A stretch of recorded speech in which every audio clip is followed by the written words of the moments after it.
Boo. I'm really picky about my contemporary romances. I am loving this so much. I don't like this book. Emily Henry, you have a new fan. I don't get it, and I'm angry. I finally got to a scene that I actually like.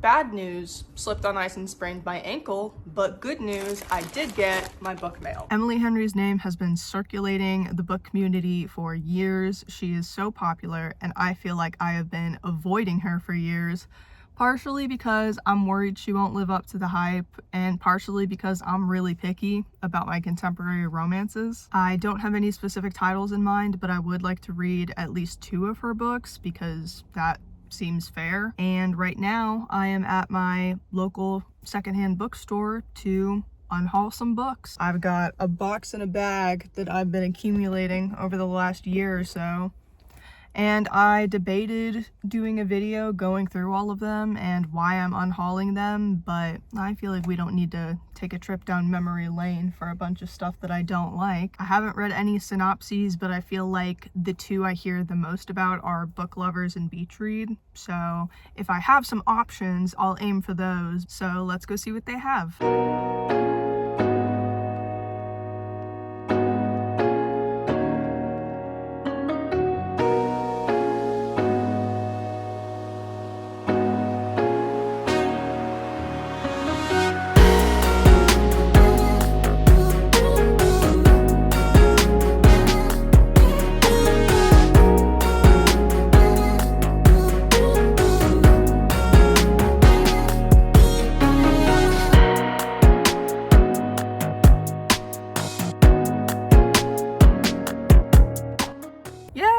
That was such a success.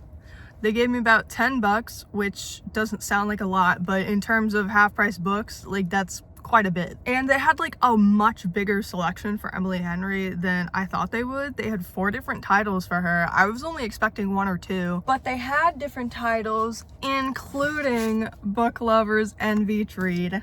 So I can read both. I decided to get these 2, one because they're the ones that I've heard the most about, but also because they're both in paperback.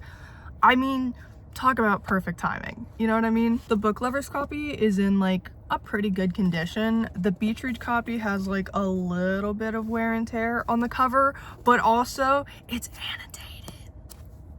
It's annotated. I love finding annotated copies of books, especially like in thrift stores and stuff.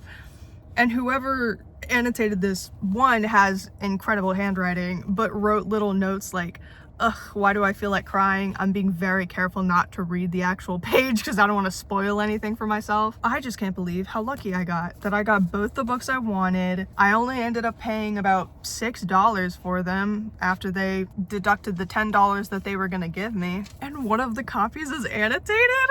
That's so exciting. I'm debating if I want to read the synopses or if I just want to go in blind. I kind of want to just go in blind, but I also have heard criticisms for Beach Read that it's like a more serious novel. It's not like a cute fluffy romance. It has like a lot of emotional heavy topics, and so I'm wondering, like, to make sure that I don't get surprised or anything by that, or like disappointed by the content, if I should read the synopsis for that. So that's currently being debated. I'm so excited. Oh, and those are gonna look so beautiful together. Aside from these 2, if I end up enjoying them, I might pick up an audiobook for another title, but these are the 2 that I am for sure planning to read for her. And then I am in front of my mailroom right now, and we are going to see if I got my book mail in today. Okay, bad news, slipped on ice and sprained my ankle, but good news, I did get my book mail. For context, there is a writer on YouTube, her name is Emily McCosh. She writes kind of fantasy, some dystopian, some comics. She kind of delves into everything. And she has a channel on here where she documents her writing process and her journey and all of that. And she self-publishes a lot of her work through Kickstarter, and so because she runs campaigns through Kickstarter for her books, it allows her to like have more goodies to give away. And so this one in particular is not a new release. She does have a new release coming that I should get in the next like 4 to 6 weeks, but this was like a resurgence of an old project. And then she also was getting rid of like her stuff from the past few years to try and clear up space for all of the new projects that she wants to work on. So I got kind of a mixed bag. That's it. Okay, it looks like we have 3 items. I think this is the comic book maybe. And then the cutest little plushie is a character in her comic. I missed the Kickstarter for the comic, otherwise I would have gotten it then. And then this bubble wrapped package with all of these little goodies inside is her new project that she's like redone. So let's open this one first. Okay, yes. The kitties can have the cardboard, but she's also an artist, so she drew this entire comic all by herself. Oh, that is stunning. That is stunning. And that's the little guy, the little plushie. See him there? And then he's come to life. I remember being so excited for this video, and then I can't remember what the hell I was doing. That's so cool. But I completely missed the Kickstarter for this project, and I was so bummed because I like watched the whole journey of her making it. But her art style is just like enchanting to me. And she draws the covers for all of her novels as well. And that's just, that is stunning. And then the book, you've got a beautiful foil bookmark with the words, "In a village by the sea, there are many stories." And then a little lighthouse sticker, and then some art prints. These are so beautiful. I am just in awe. I am amazed by this woman and everything that she makes. She is simply better than me, but what I aspire to be. And then here's the book, The Sea at the End of Everything. And it looks like one of the art cards is the cover without the title on it. The back says, "In a village by the sea, there are many stories. 2 sisters live along the coast. Their windows are lit with lanterns. For one is a witch the sea spat back to shore, and the other is still finding her way home." And then, beautiful, stunning, no notes. Ooh, it looks like it also has art pages embedded? Yeah, art pages like embedded within the novel. Ooh, I do not want to break that spine. Art pages embedded within the novel. Stop making that sound. See, everything, just everything is stunning. Quality is top notch. I am so impressed and excited that I finally got it because I was waiting. I have one more Kickstarter that I've already ordered and I'm just like waiting to be shipped to me. And then I think she has a new project that she's going to announce in March. So also very excited about that, but we'll have to wait and see what that one is. But aside from twisting my ankle, I would say we've had a pretty successful day. I will be back when I decide which one I'm gonna start with. I've decided I'm gonna start with Book Lovers. I did read the synopses for both, and this one just seems a little bit more interesting. Them working in the same like publishing industry but having separate jobs just seems a little bit more interesting to me, as opposed to in Beach Read, I believe they're both writers, just in different genres. So I'm gonna start with this one. It seems like this is sort of a grump x grump trope as opposed to like a grumpy sunshine trope, which I really enjoy. And overall, the back just made it seem like such a fun, like rom-com-y kind of time. Like, they're both grumps, but they both end up in the same small town, and it sounds like there is a list of adventures to be had, and so maybe they go on some of those together. I'm very excited. Okay, I'm updating sooner than I intended. I just got to the end of the prologue.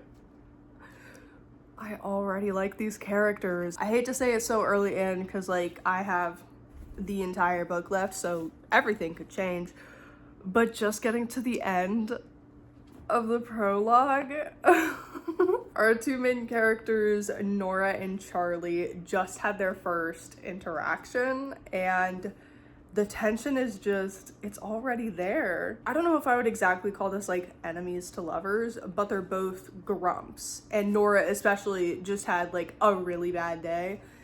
And now to meet the way that they did, and they're both just like in bad moods. They are matching each other wit for wit, banter for banter, and I feel like I could be reading it wrong, but it feels like there's already some sort of like tension. Like they're already on each other's level. Not in any romantic way, but like I said, like wit for wit, banter for banter. And Nora's funny. She's funny and she's sarcastic, a little self-deprecating, and like I said, I'm only 15 pages in. I just got to chapter 1 where we have a 2-year time jump, but 15 pages in, so far so good.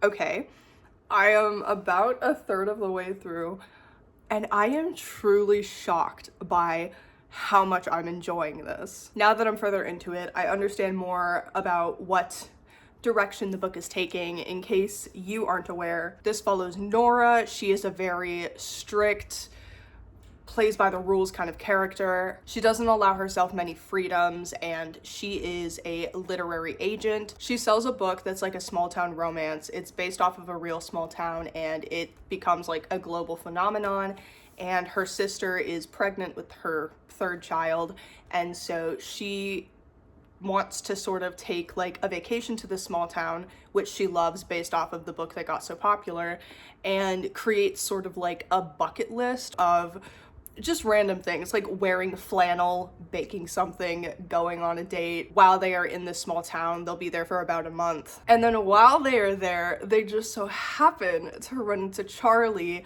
our male main character. He is an editor, and because they're in the same publishing world, they've had a couple interactions over the years, but they've never had like another in-person interaction like they did at the very beginning of the story. I mentioned based off of the prologue that they really went like wit for wit, banter for banter. They seem to match each other very well energetically, like in that way. They are both funny. They have incredible comedic timing, and they both have that very like serious, deadpan sort of humor that that's like my personal favorite. She reminds me a lot of Sandra Bullock's character in The Proposal, just in that she's like a strict, all about business kind of character, and then they both end up in this small town. It's not the exact same circumstances, but like in The Proposal movie, they both end up in that small town, and like he's got a past there that kind of comes around every once in a while and is haunting him while he's there, and like the same thing is happening in the book, and I am in love with both of them. I am in love with both Nora and Charlie, and I think they're great for each other. We are learning piece by piece what Nora's childhood was like and the traumas that she encountered during her childhood to make her the way that she is, and how that's affected her relationship with her sister and like their dynamic, because they don't have like a sister dynamic. Nora sort of plays like a caregiver role because she feels responsible for her sister after the traumas that they went through and like what they grew up with and everything. That hasn't been too big of a problem yet, but it definitely seems like sort of a point of contention between them at the moment. So I feel like that's something that we're going to have to poke a little bit more and probably hopefully resolve, because Nora isn't doing too hot in terms of like she's having nightmares still, and I feel like she took on a caregiver role as opposed to facing her own internal wounds. I don't know if that's the right phrasing. Maybe not facing her internal wounds. Maybe that's the wrong way to say it. But I feel like after the trauma that happened, instead of facing the trauma head on and her reaction to it and just like steeping herself in the after effect and like working through the emotions as they come. She became a caregiver so that her sister could do that, and I feel like maybe she never got the chance to do that herself, and so that trauma is still lingering and it's causing the things like the nightmares and whatever. Charlie is a very he's just like a cheeky, sarcastic asshole nerd. He's a fucking nerd, and nerds are my bread and butter. They are my bread and butter. I cannot emphasize enough the way that I have been giggling and kicking my feet throughout the first third of this book. Like, something about this is just really getting to me. The dialogue is just like, it's really speaking to me. I can hear it so clearly in my head, and the way that it plays out, they're so quick. They're so on top of it. And I love them.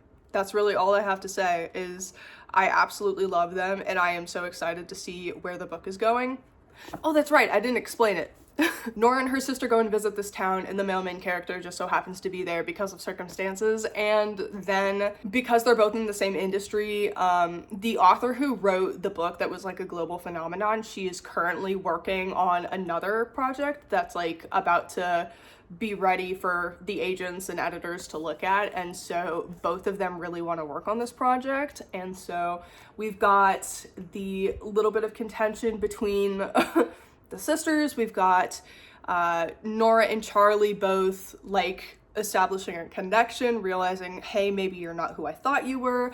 We've got this book that is connecting them because they both want to work on it, and we've also got the checklist that they're working through in the month that they're in this small town on vacation. I am loving this so much. I cannot believe I waited so many years to read this. Like, this is so much better than I ever could have possibly dreamed it would be. Emily Henry, you have a new fan. And anyway, I want to get back to this right the fuck away. So I think I will probably check back in with you maybe around the halfway point. I am now a little over halfway, and I am still liking this. We are definitely getting little bits and pieces of why Nora is the way she is, why she's so closed off, why she is so particular about dating, the way that she treats it almost like a scientific method that has to be followed to the T, lest the experiment go wrong. But she doesn't have those sort of rules when it comes to Charlie, and she's floundering a bit because of that. And so just by being with him and going for him, not like officially, but just in the way that the tension has been building and they've been getting closer, it's very unfamiliar territory for her. And so she is struggling a little bit with that mentally and feeling like maybe she shouldn't be doing this because it's so different and it hasn't gone right in the past, and she's just having that affirmed because of things going wrong. But it is still very good. The skinny dipping scene in the creek, chef's kiss. The only thing is, because it's going wrong and she's questioning whether or not she should be going for him, the last like 20 or so pages, I feel like we've just moved really quickly from her being like, I can't have him, to pulling back and he was chasing, and now in response to her pulling away, he has started pulling away, and now she's doing the chasing, and she's like coming to terms with the fact that like she wants to chase and she wants there to be something between them, which is exactly how it should go. Based on both of their personalities, that's exactly what I expected. I just expected it to take a little bit longer. Her decision to pull away, and then like their tension building as he chased, now he's pulling away and we're chasing, all of that has happened in like the last 20 pages. And so I'm a little caught off guard between her having like a concrete like, no, I can't go after him, and like being so sure about it that she was avoiding him and like not playing into his banter and this, that, and the other, to now all of a sudden chasing after him. That feels like a little quick, but still very much enjoying this. They are perfect for each other in every way, and I am so excited to see how they finally get together, how they overcome the hurdles that are keeping them apart and whatnot. And we have not gotten any more clues on what is happening with the sister. She's definitely hiding something, and the fact that she is hiding something is part of the strain in the relationship between her and Nora. And so I know that has to come to a head at some point, but we haven't seen a whole lot of it. We've been focused mostly on Charlie and Nora, so I'm interested to get a little glimpse into that. Or maybe we won't. Maybe it'll just all boil over at one point and it'll, you know, come as a big surprise. But I am really liking this still.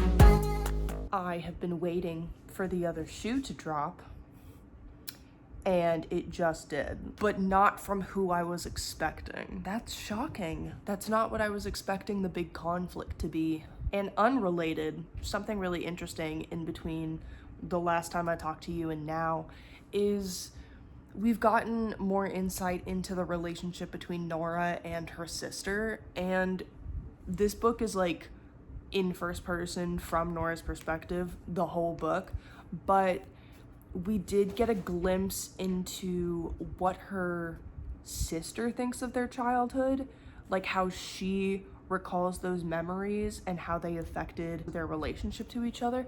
And it's like the total opposite from how Nora remembers it and interprets it and feels about it, which I just thought was really interesting. I've got less than 50 pages left, so I am nervous to see how this wraps up, but there has to be a happily ever after. Surely.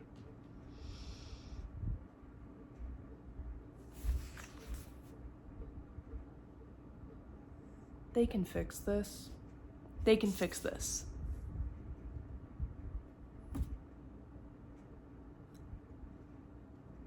Okay, my cats are swarming, which means it's time for bed. But just to wrap this up real quick, this was such a good book.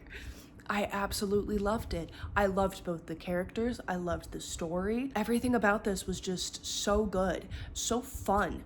It was a fun book to read, which is what it should be. Everyone faced their traumas, everyone got their happily ever after, and even for the things that didn't get wrapped up in like a neat little bow, the things that like their traumas that they're still working towards, you saw progress in them already, and you didn't get like the perfect happily ever after on either side of the spectrum. You found like the happily ever after compromised, and I am so impressed. I can't believe I have waited so long to read her books. This was so good. I'm telling you, if every single one of her books is a hit the way that this one was, then I'm gonna end up reading every single book that she's written. I'm just gonna binge her entire catalog. I can't believe that this was so good. I'm gonna start Beach Read tonight. I can't get enough. That's what we're gonna do. We're gonna start Beach Read tonight. But that is my final update for the night because my cats are telling me to go to bed. So I'm gonna start Beach Read, but I will update you in the morning. Boo. My skin is mad at me right now, so I have a face mask on. Let's ignore it. I am a quarter of the way through Beach Read, and I am definitely not connecting with these characters as quickly as I did in Book Lovers. There's something in particular about the female main character. What's her name? January. How could I forget? There's something about January in particular that I cannot fully put into words yet that is just, I don't want to say rubbing me the wrong way, but is like keeping me a little bit at a distance, or like making me want to keep her at a distance as a character, which sucks because we're like in her head at all times. It's also really interesting reading this back to back with the Book Lovers. I haven't read the synopses of her other books to know if they're all as similar as these two, but it's like really apparent that Like, both male main characters in Beach Read and Book Lovers just so happen to be in this small town, and our female main characters just so happen to be going to that small town for an extended stay. They both meet in coffee shops for one of their first interactions. They both have a night where they're drinking, and that allows them to uncharacteristically open up to each other for the first time. And in a similar vein, like in Book Lovers, Nora had the checklist, and they kind of made an agreement, like a challenge, a bet about whether or not she could actually achieve everything that was on that checklist while she was on vacation there, and then there was a prize at the end. The same thing is happening in Beach Read. Like, they got drunk, they opened up to each other when they normally wouldn't have because they don't know each other, and they made a bet. But the bet in this one is they're gonna try and write in each other's genres, because one is a romance writer, one is like a very serious literary writer, and so they're gonna try and write in each other's genres because they're both dealing with a writer's block, and whoever sells their manuscript first will get the publishing support of the other, which, you know, neither have like offered to each other before. So it is like following kind of the same premise, just in a different small town. I'm not like mad about it, but I am so curious what it is about this main character that is making me not like this book. I don't even want to say that I don't like it yet. I just feel detached from it so far. That could change. I'm only a quarter of the way in, so that could definitely change. But I connected immediately with the story of Book Lovers. This feels like almost the exact same story. We've just changed characters. And I'm not feeling this one at all, which feels harsh to say. And like, I'm going through and reading the annotations. They're very sweet. I love being able to, like, to me, reading someone's annotations of a book is like the closest I'll ever get to mind reading or like fully understanding where someone's head is at any given time. And so I am enjoying that part. I do feel a little bit bad. I thought maybe someone self-annotated it, but this is actually for someone named Caitlin. So now I feel a little bit bad that the copy ended up at Half Price Books, but I'm grateful because I am loving and appreciating your annotations, whoever you are. And so it is fun getting to see how this person is interpreting it, because whoever made these annotations is eating the fuck out of this book, is just nom eating up our male main character and their banter. A word that I would not use. And so I am extremely enjoying that part of it. But story-wise, I don't know. There is something about the female main character in particular that I will try and put into words by the time I update you next that is just irking me.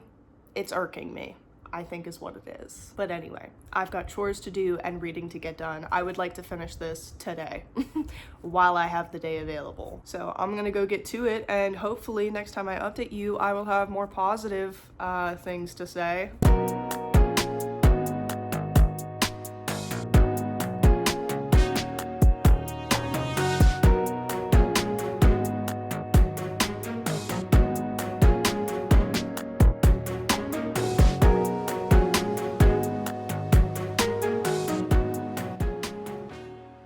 I don't like this book. I'm almost halfway, like not quite. Where I am in particular that made me stop to record an update, we just had like a really serious scene where the female lead, January, is crying again, and then she gets shit on literally by a bird. And so we have like this serious moment that I feel like I, as the reader, am supposed to be taking seriously, broken up by a moment of, you know, comedy.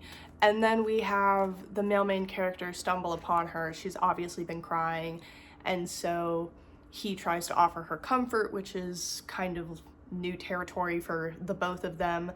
And then he makes a joke about the bird crap on her. And it's just, I think it's meant to like relieve the tension of the seriousness like in the scene, but to me it's just reading like the book wants me to take it seriously, and doesn't know how to just let that happen. Or maybe the book itself is confused about whether it wants to be taken seriously. I genuinely can't tell. I just can't tell. I can't tell if this book wants me to take it seriously or not. And the moments that are supposed to feel like comedic relief just feel like really awkward and stilted and forced to be funny, and so I'm not finding them to be. I also have a critique about Gus, our mailman character. I have a critique, I don't know really about his character, but a couple chapters ago they described him as a former gravedigger turned suicide cult investigator. That is such an interesting background for a character. And I feel like that just really isn't coming to play. To me, a character who was a former gravedigger turned suicide cult investigator should be someone really serious, kind of morose, kind of broody, and he's coming off as none of those things to me. He's just very he's sarcastic, but their banter isn't hitting like sarcasm. It just is, it's coming off as very snarky to me. And we also keep getting told by him or through him that our female main character used to be a very bubbly person, very positive. He called her a fairy princess at some point and she took it as an insult, and that sort of started their rivalry. And we're not getting to see any of that. And so he keeps having moments where he's confronting her, what happened to you? What happened to the bubbly personality? And it's coming off a little bit as this isn't you.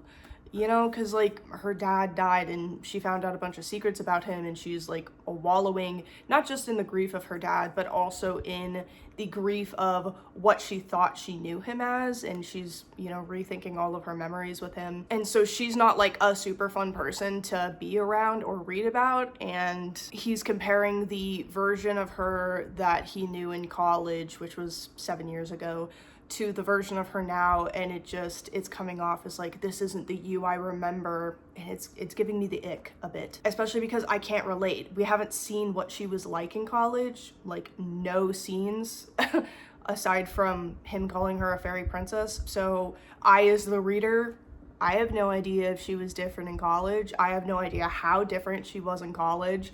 So I can't relate to him being weirded out by this. And then aside from him, there is still something irking me about the female lead. I'm getting closer to figuring out what it is, but I want to see if the issue I have with her gets resolved or not, or if that's just who she is as a character and I'm supposed to be okay with it. But in short, I'm almost halfway through this book and I don't like it. I do not like it so far. The annotations that I'm getting to read along the way are by far the best part of reading this book. On the bright side, I definitely will get to finish this today. And now, in order to create conflict where there is none, we just had a side character info dump, a bunch of backstory, my lip piercing, a bunch of backstory about Gus, our male main character, and so we're learning all of this information that he isn't comfortable sharing, which is why he hasn't shared it yet.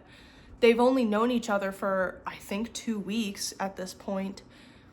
And a side character just randomly unloaded all of this backstory about him, and now January is pissed. She's pissed that he's not the one who told her. Hey, maybe he's not comfortable telling you yet. Maybe he's only known you 2 weeks. You guys haven't seen each other for 7 years and y'all were not friends way back then, 7 years ago. Maybe he doesn't feel comfortable trauma dumping the way that you do. And maybe that's okay. But now she's mad. It's only been info dumped to make her mad that he's not the one who told her. Now she has all of this information and I just know it's gonna blow up. She's gonna yell at him for not being the one to tell her because she had to find out from someone else. So stupid. I'm beyond disliking this female lead. January. Her name is January.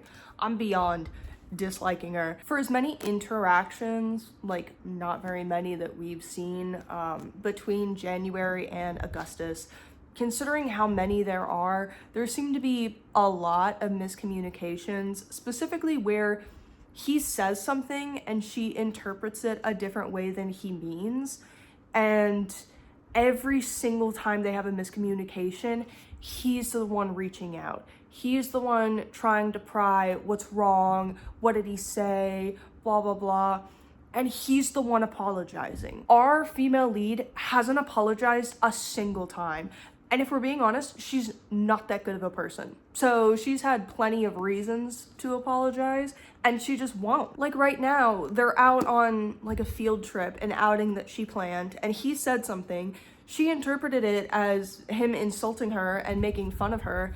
And so she runs out of the building, and he chases after her and is like, hey, can you tell me what's wrong? What did I do? What did I say? And she's just like, no, it's fine. No, I don't want to talk about it. No, just get in the car. Just take me home, blah, blah, blah. And it's like, he didn't say anything wrong. You're mad at him. He's trying to fix it, and you're not even letting him, like, you're not even open to conversation. You're not letting him talk. You're not letting him explain. It's just, I'm so frustrated. My cat's making sure I'm okay because I'm yelling. I'm so angry. And I mentioned earlier that there was a side character that blabbed about Gus's past, and she was mad that she had to learn through a side character instead of through him. She's still mad about that. She's mad that he didn't bare his soul to her after knowing her for 2 weeks. Like, I hate to say it, but y'all aren't friends. Y'all aren't friends. Y'all are neighbors. I have seen no connection to convince me that y'all like each other enough to start digging up past traumas. She's doing it of her own volition, but he's under no obligation to share, and so he hasn't. He's only shared what he's comfortable with. He's obviously not comfortable with her knowing this information about him, and she's mad about it. I don't get it, and I'm angry. I'm so angry. Bitch. And if it takes me a while to tell you things like, hey, my wife left me for my college roommate, maybe it has nothing to do with you, okay? Maybe it's because I don't like saying that sentence aloud. And the truth comes out. Is she happy? No, because he was valid in not wanting to tell her. And now that she's not angry anymore, she's having this moment of like, oh, he was just hiding it from me because he was embarrassed because no one's ever chosen him. I want to choose him. I want to choose him, and I want to comfort him. Fuck you. I swear to God, if I was Gus, I would never talk to her again after this conversation. Never. No foreplay. Interesting. They're not good for each other. Like, I'm sorry, they're not. Another miscommunication. So she's allowed to be upset about her dad's affair. He comforts her. She says that she wants to be that support and comfort for him and what he's going through as well. He opens up a little, and then he pulls back. Obviously, something has happened to trigger this pullback. Something has happened that he is unwilling to share. And how does she respond? She's upset with him again.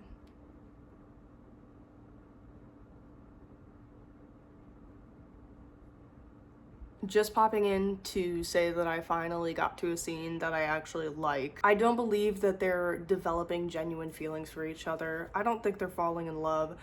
I do think they're in lust, and so I will give props where props are due. They have just opened the sexual part of their relationship, and so they are just fiending with feral sexual energy, and because of that, they're not getting either of their books done, and so they've just set goals, micro goals. So like, if they get to 2,000 words, then they can be in the same room as each other.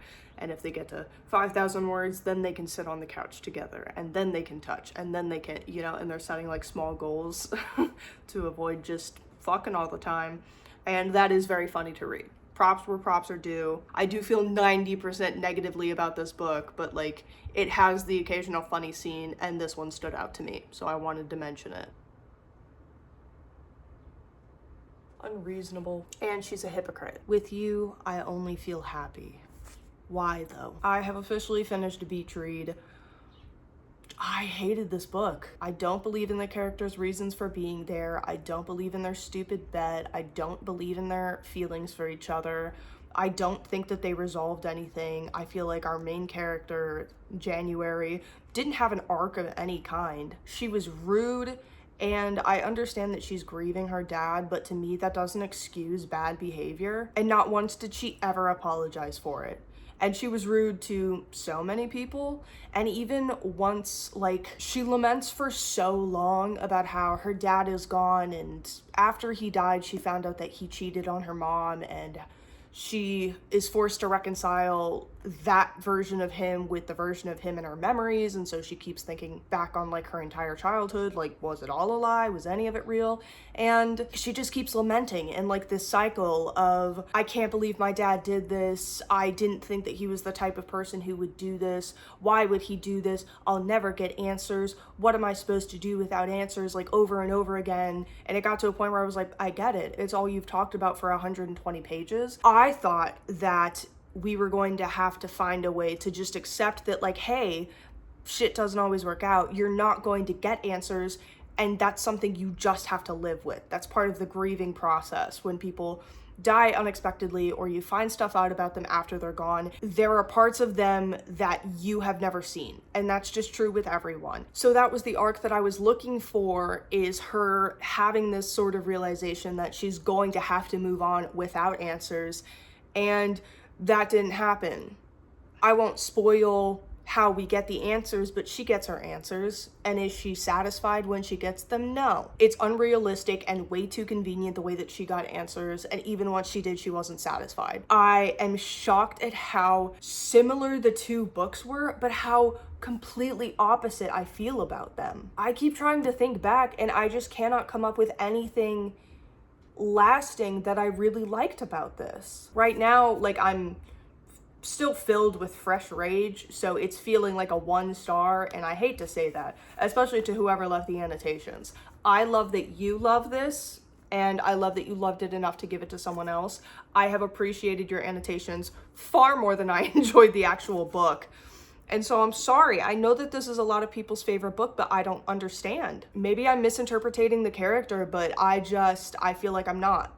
I read it. I read every single page of this, and at no point did she ever come across to me as like a good person or a person that I would like enough to want to see her fall in love. And that brings us to another dilemma of, this was kind of a video to see if reading Emily Henry is worth it after all of this time, to see if she's an author that I enjoy, and right now we've got one winner and one loser. So I could just leave it here, but my heart and soul says that I need a tiebreaker. So I'm absolutely done for tonight, and tomorrow I have work. But after work, or during if I have the time, I will start a third book by Emily Henry so that we can come to a final consensus. I will come back when I've made my decision on what that tiebreaker book will be. In this, we are following Daphne, our female lead. She is a very button-up librarian sort.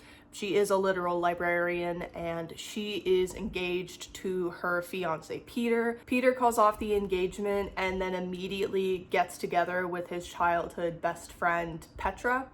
And so Daphne all of a sudden finds herself like out of a relationship. She's lost all her friends. She has nowhere to live. So she moves in with Miles, who is Petra's ex.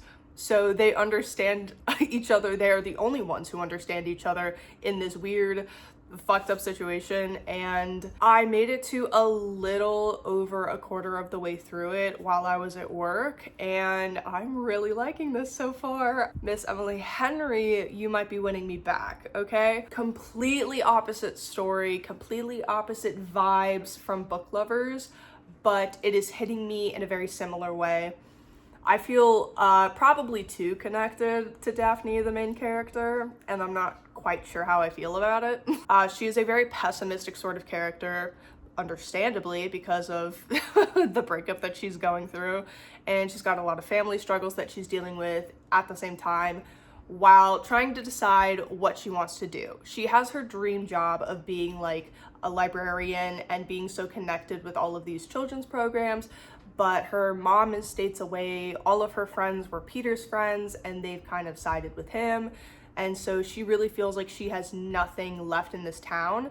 And so she has a deadline, a big library event that she is hosting that's in, I think it was 3 months.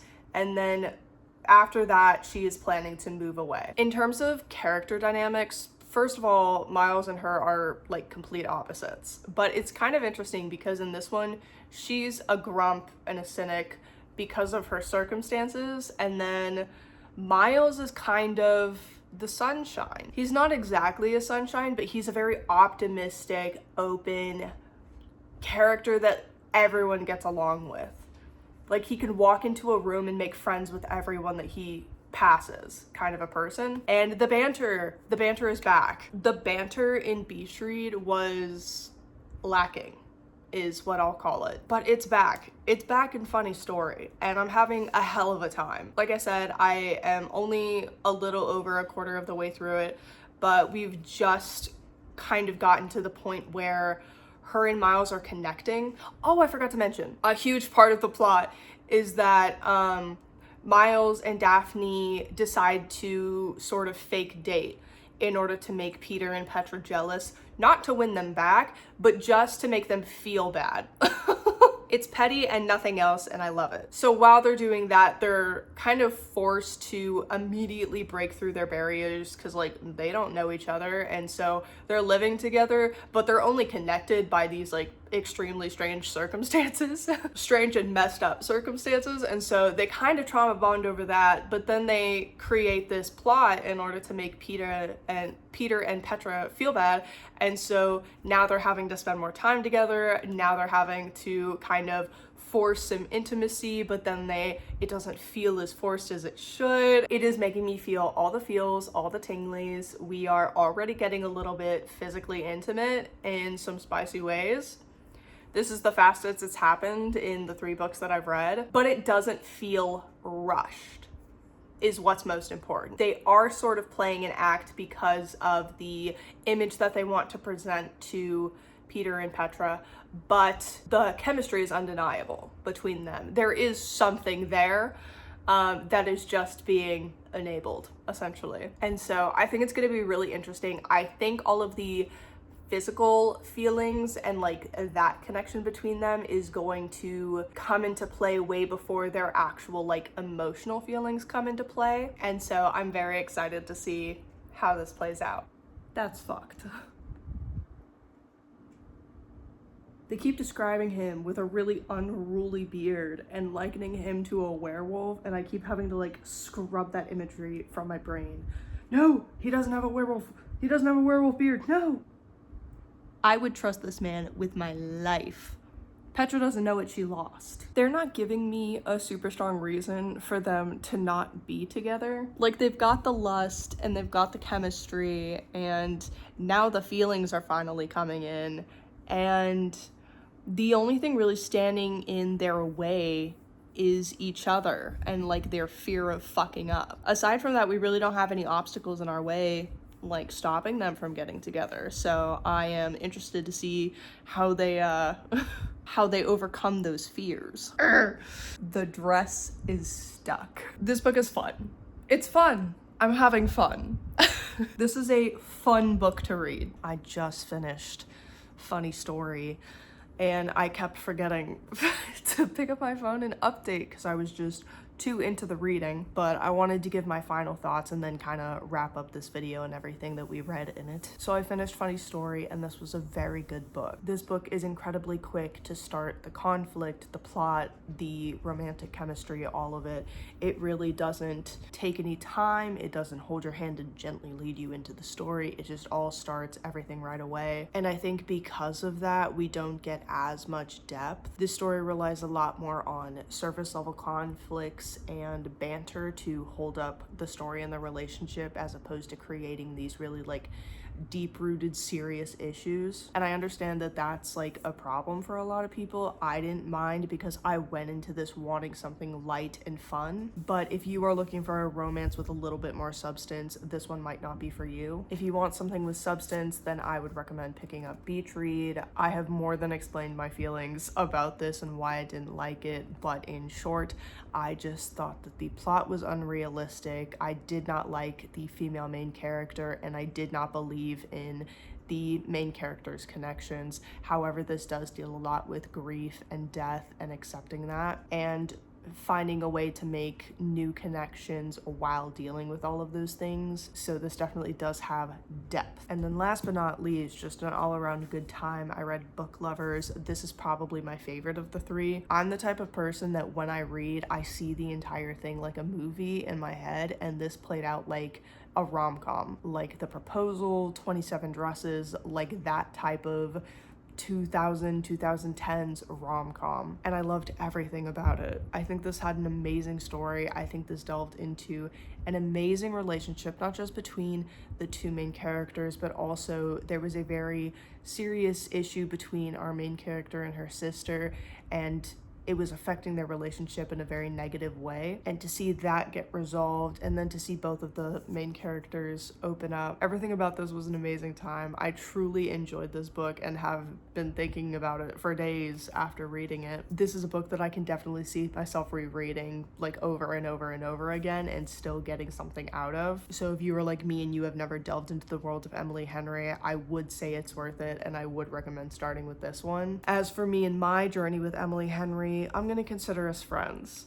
Out of the 3 books that I've tried, I've liked 2 of them, and I've liked them very much. I would say I'd probably give Book Lovers and Funny Story both 4 stars. Beach Read maybe a 1 or 2. And so now I think I am just going to casually go through Emily Henry's backlog, starting with A Great Big Beautiful Life. I have a hold for the audiobook on Libby, but this was a really fun experiment. I had a wonderful time. I hope you did too. If you have read Emily Henry before, I would love to know what your favorite book was. And if you have not read Emily Henry before, I would love to know why, and if there is any book of hers that you have an interest in reading. But that is all I have for you for today's video. I hope to see you in the next one.